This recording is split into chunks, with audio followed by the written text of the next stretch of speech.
Bonjour, vous êtes sur AJTV, la web TV du PRE. On va vous parler d'un jeu qui s'appelle Carac, un jeu de donjons et de dragons.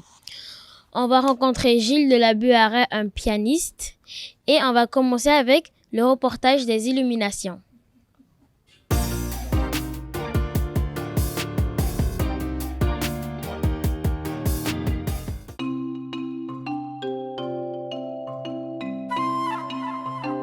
Cet été, le soir, vous pourrez voir s'illuminer certains des bâtiments d'Avignon.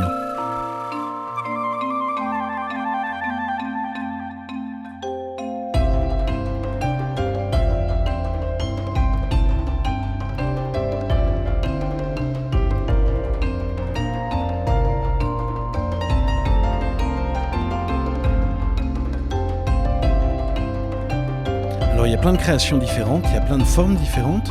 Parfois c'est des installations, parfois c'est des vidéos, les sujets sont très variés. Parfois ça reprend un peu l'histoire du monument et parfois ça n'a rien à voir.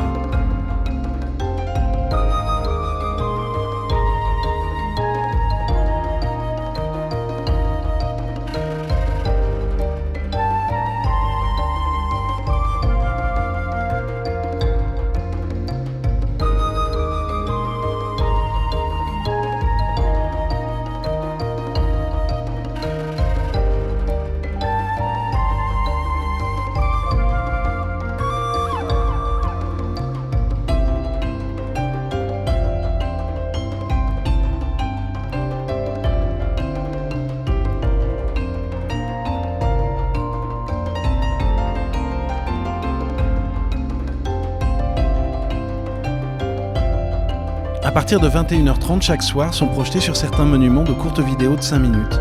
C'est un festival qui s'appelle Helios, c'est un moment à partager en famille, c'est gratuit et c'est pour tout le monde.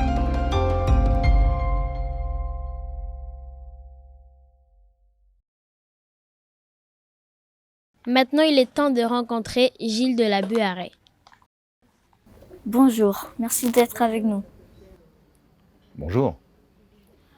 Alors, comment vous avez appris à jouer? Oh, j'ai appris à jouer il y a très longtemps, très longtemps. Alors, moi, j'ai perdu la vue, j'avais 9 ans et demi, et puis j'ai commencé le piano à ce moment-là.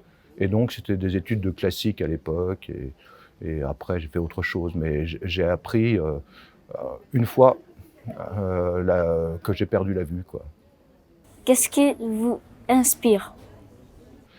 Qu'est-ce qui m'inspire? Il y a beaucoup de choses qui m'inspirent, beaucoup de choses. Musicalement, j'ai beaucoup d'univers et de couleurs qui m'inspirent, mais ce que je préfère avant tout, c'est mes propres créations qui m'inspirent beaucoup.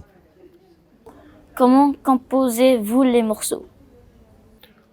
Alors là, je me laisse totalement inspirer par ce qui passe dans mes doigts, sous le piano, le moment, et je ne sais pas très bien où je vais, mais je commence à jouer et il y a quelque chose qui arrive dans les doigts et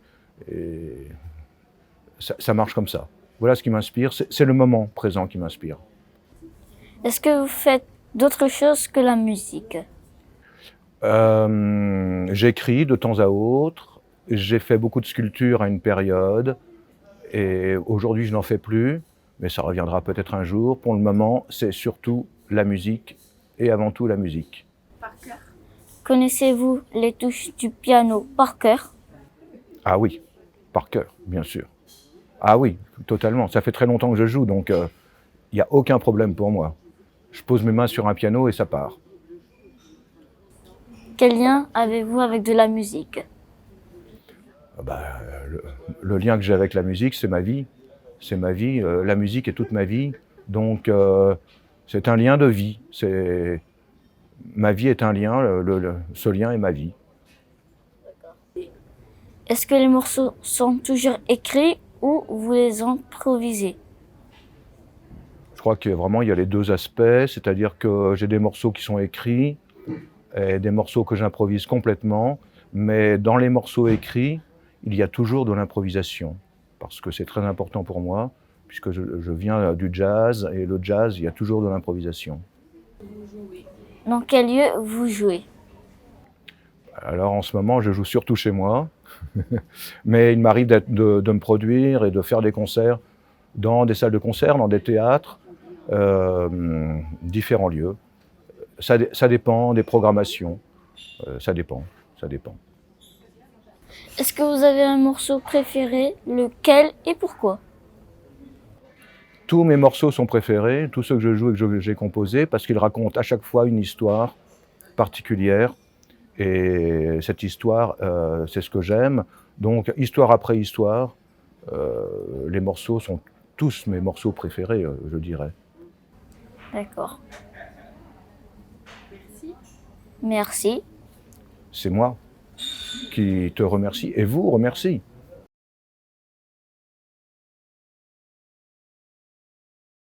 Maintenant, c'est le moment de notre rubrique de jeu.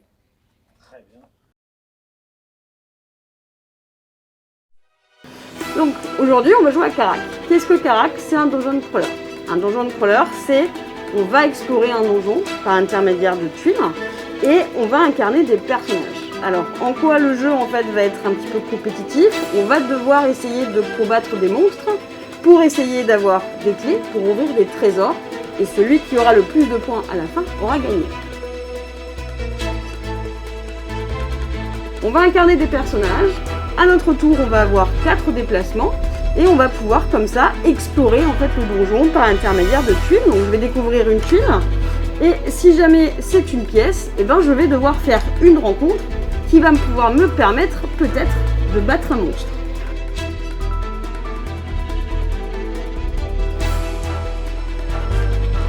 Une fois qu'on l'a gagné, on retourne. On va pouvoir en fait avoir des accessoires qui vont nous permettre d'être de plus en plus forts. Au vu de battre le dragon qui fait 15 de puissance et qui met fin à la partie, on compte les points. Celui qui a le plus de trésors, c'est ce qui va faire en sorte que l'on va gagner en fait des points, sera le gagnant et sera sorti vainqueur du donjon. Dans Carac, vous allez incarner des personnages. Les personnages sont issus en fait de ce que vous allez trouver en fait dans tout ce qui est Heroic Fantasy. Donc on a le chevalier, le magicien, donc on va avoir le prince noir, la voleuse. Vous avez la prophétesse, vous avez le spadassin et ils vont avoir des pouvoirs particuliers que vous allez pouvoir quand vous allez l'incarner. Le jeu est fait pour de 2 à 4 et il se joue en famille avec les enfants, tout le monde peut jouer, c'est un principe de base. Et ben du coup à bientôt au Café des Mécoles. Merci d'avoir été avec nous et à bientôt sur AJTV.